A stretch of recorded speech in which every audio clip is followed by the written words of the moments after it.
Crimson wine spilled across the white marble floor, but Luca Romano did not even blink. His $1,000 suit was ruined, his knuckles were bruised, and every armed man in the private ballroom had stopped breathing. Yet Luca only lowered himself to one knee in front of the same woman they had laughed at minutes ago. The same woman they had called too big, too plain, too unwanted for a man like him. He looked up at her like she was royalty, like the whole violent city belonged beneath her feet, and in a voice low enough to shake the room, he said, "They were wrong about you. Every single one of them." But before that moment, before the Mafia boss fell to his knees, before the man who insulted her begged for mercy, Isabella Moore had walked into that party believing it would be the worst night of her life. Isabella was 29 years old, a brilliant forensic accountant with a quiet voice, soft brown eyes, and a curvy body she had spent most of her life trying to hide. She was not the kind of woman people expected to see inside the Bella Rosa Club, the most secret and dangerous private lounge in Manhattan. The room was filled with women in glittering dresses, men in black suits, politicians with fake smiles, and mafia families pretending they were businessmen for one night. Isabella had not come there for attention. She had come because her work had saved the Romano family from a federal investigation that could have destroyed everything. She had traced hidden accounts, cleaned dangerous financial trails, and found missing money no one else could find. Still, when she entered the room wearing a deep emerald satin gown, most people did not see her intelligence. They saw her size. For one evening, Isabella had tried to feel beautiful. She had curled her hair, painted her lips, and chosen a dress that hugged her curves instead of hiding them. But the moment Marco Vitali saw her, her confidence started to crack. Marco was the spoiled son of a rival mafia boss, a handsome man with empty eyes and a cruel mouth. He walked toward her with two friends behind him, already laughing before he even spoke. Isabella tried to move away, but Marco stepped in front of her and blocked her path. "Well, look at this," Marco said loudly. "The accountant decided to dress like a queen tonight." The people around them turned. Isabella felt the heat rise in her face, but she forced herself to stay calm. "Please move, Marco." He smiled. "Move? Why? I'm just trying to understand something. Did Luca invite you here to fix the books, or did you come to break the chairs?" A few people laughed, not loudly, but enough. Enough for Isabella to feel every old wound open again. The school hallways, the office whispers, the men who looked through her like she was invisible. She tightened her hand around her glass and said, "I'm not interested in this conversation." Marco leaned closer. His breath smelled like whiskey. "That's good, because no one here is interested in you either.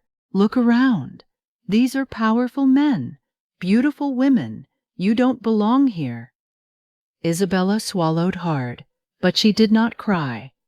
Marco's voice dropped, but the room was silent enough for everyone to hear. "No one wants a fat girl," he sneered. For 1 second, Isabella could not move. The words hit her like a slap.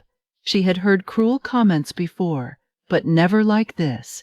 Never in a room full of people who knew exactly how much she had done for them. She lifted her chin, preparing to walk out, prepared to leave the Romano family, the money, the danger, everything behind. Then the room changed. The laughter died. The music seemed to fade. From the grand staircase above, Luca Romano appeared. At 36, Luca was the most feared mafia boss in New York. Tall, broad-shouldered, calm in a way that felt more dangerous than rage. His black suit fit like armor. His dark hair was pushed back, and his gray eyes moved through the room like a loaded gun. Nobody spoke when Luca entered. They only stepped aside. Marco's smile disappeared. Luca walked straight toward Isabella, not Marco, not the crowd, her. He stopped in front of her, gently took the glass from her trembling hand and placed it on a nearby table. Then he reached up and brushed one loose strand of hair away from her face. "You look breathtaking," he said. Isabella forgot how to breathe.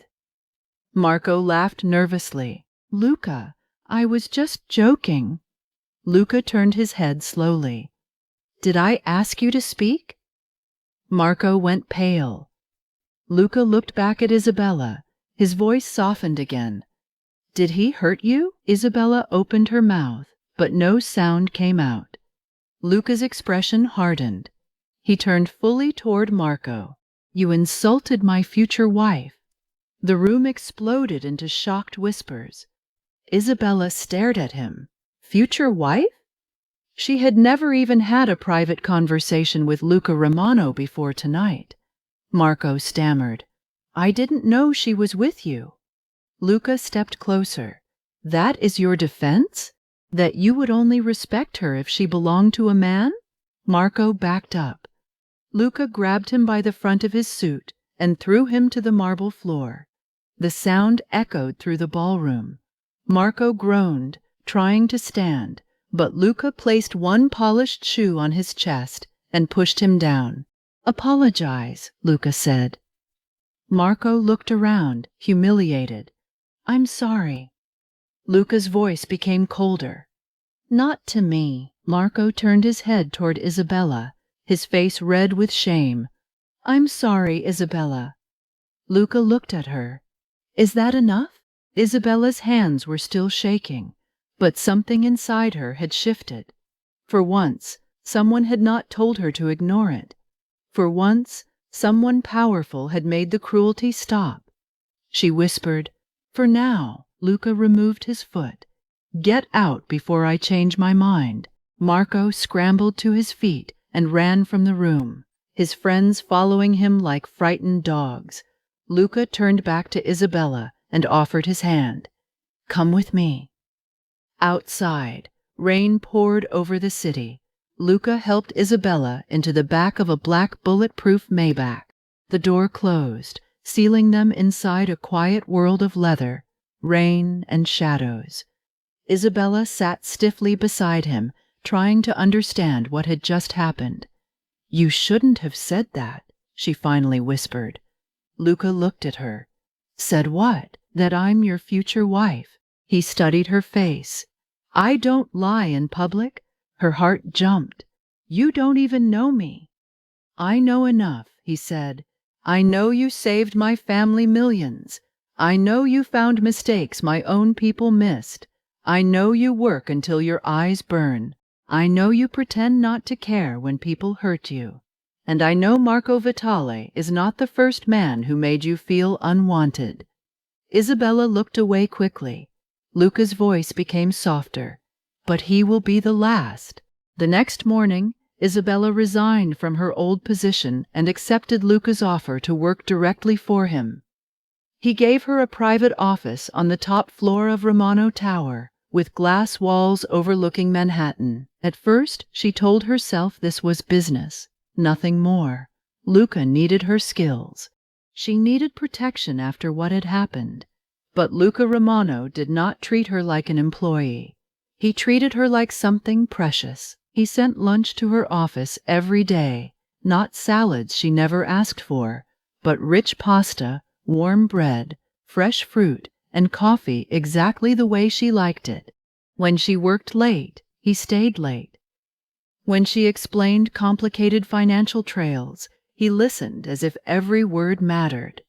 When they walked into meetings, his hand rested lightly on her lower back, not to control her, but to remind the room that she was not someone they could dismiss.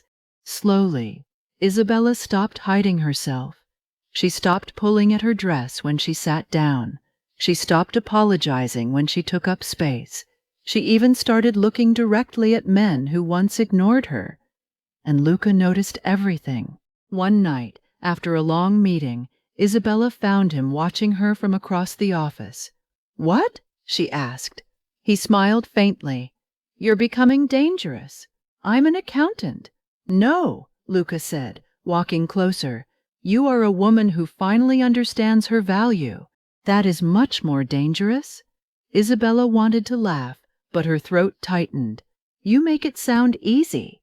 "It isn't," he said, "but I will remind you every day until you believe it." For the first time in years, Isabella did not feel like she had to shrink to be loved. Then she found the file. It was hidden deep inside the records of one of Luca's casinos. A series of payments had been moved through fake companies, offshore accounts, and coded transfers. Whoever had done it was careful, but not careful enough for Isabella. She worked for 2 nights without sleeping, following every number until the truth appeared on her screen. Marco Vitale had stolen nearly $4 million from Luca Romano. But that was not the worst part. There was another payment, $500,000 sent to a private account connected to a contract killer. Target name, Isabella Moore. Her hands went cold. Marco had not only stolen from Luca, he had hired someone to kill her before she could expose him. The office door opened behind her. Luca stepped inside and stopped immediately. "What happened?" he asked. Isabella turned slowly, holding the printed file in her hand. "You need to see this."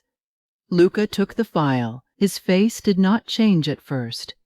He read every page in silence. Then his jaw tightened. "He hired someone to kill you?" Luca asked quietly.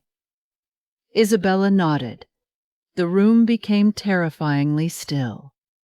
Luca walked to her and took her face gently in both hands. "Look at me." She looked up at him. "No one touches you," he said. "No one threatens you. No one puts a price on your life and lives peacefully after it." Within an hour, Marco was found. They brought him to an abandoned warehouse near the river, the kind of place where screams disappeared into rain and metal. Isabella did not want to go, but Luca asked her one question. "Do you want to hide from him? Or do you want him to see the woman who destroyed him?" So Isabella went. When she entered the warehouse beside Luca, Marco was tied to a chair, bruised, sweating, and terrified.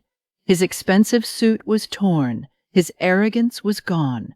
The moment he saw Isabella, he started begging. "Please," Marco cried. "Tell him I made a mistake. Tell him I was scared." Isabella stepped forward. Her heart was pounding, but her voice was steady. "You called me unwanted. Then you tried to have me killed because I was smart enough to expose you." Marco shook his head. "I was drunk that night. I didn't mean it." "Yes, you did," Isabella said. "You meant every word. You just never thought I would have the power to answer." Before Marco could respond, the warehouse doors burst open. 3 black SUVs drove inside. Armed men rushed out, weapons raised. Marco's father, Antonio Vitale, stepped forward with fury in his eyes. "Romano," he shouted, "release my son." Luca did not move. "Your son stole from me." Antonio's face twisted. "Then we settle it at the table, not here." Isabella lifted the folder. "He also hired a killer to murder me."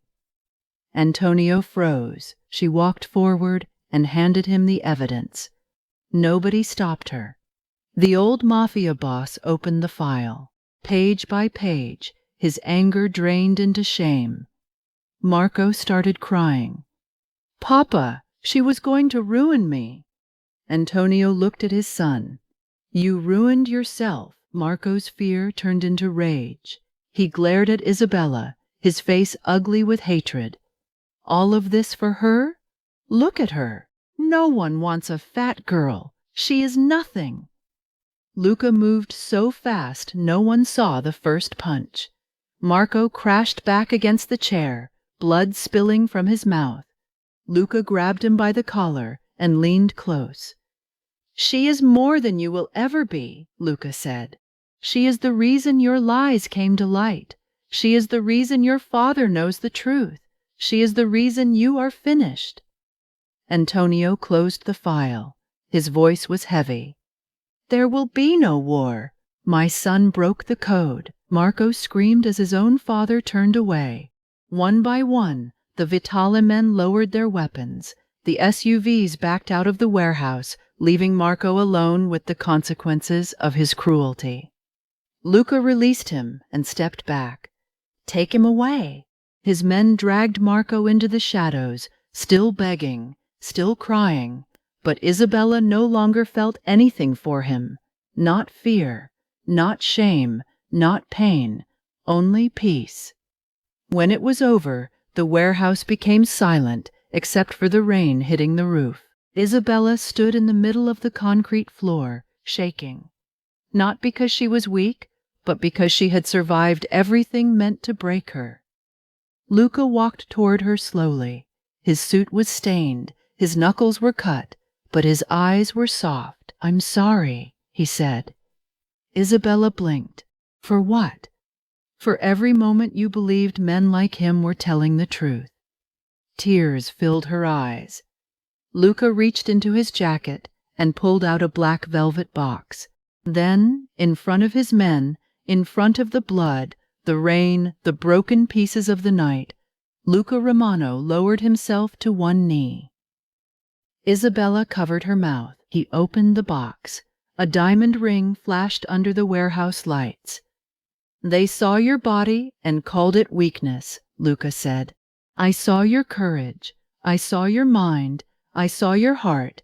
I saw a woman who walked through cruelty and still stood tall." Isabella's tears fell freely now. Luca looked up at her like she was the only thing in the world he feared losing. "I don't want a smaller woman. I don't want an easier woman. I don't want anyone else. I want you, Isabella Moore, exactly as you are. Will you marry me?" For years, Isabella had waited for someone to choose her without shame, without apology, without treating her like a secret. Now the most feared man in New York was kneeling in front of her, and she finally believed she was worthy of being loved out loud. "Yes," she whispered. Luca smiled for the first time that night and kissed her hand. The next morning, every family in the city heard the news. Marco Vitale had fallen. Antonio Vitale had stepped back, and Isabella Moore, the woman they once laughed at, had become the future wife of Luca Romano. But the truth was even more powerful than the rumor. She had not been saved by a Mafia boss. She had saved herself by refusing to disappear. And the man who once ruled the city from the shadows had fallen to his knees for the woman everyone else was too blind to see.